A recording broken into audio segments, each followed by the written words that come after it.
The Battle of the Bronx, so important a matchup it was known as the New York's Rose Bowl. At a sold-out Yankee Stadium, NYU faced number 2 in the nation ranked Fordham. The 5'8" halfback took a pitch out on a play NYU called A23. Years later, George remembered the play to a local paper.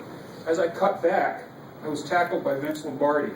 I dragged him along for a few yards before falling into the end zone and scoring.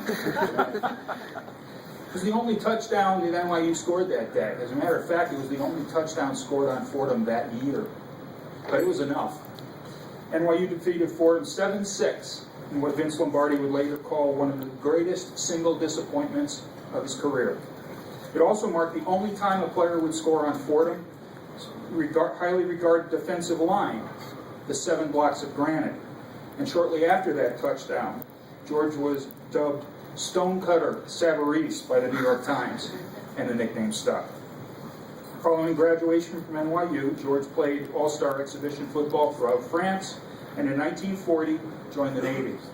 He was deployed to Iceland for World War II on submarine patrol, eventually returned to New York in 1943, and continued his service after discharge from active duty in 1945 in the U.S. Navy Reserves as a lieutenant commander and as a veteran administrative chief of special services in the VA hospital system. George continued to be active. He played and taught tennis until he was 83 years old.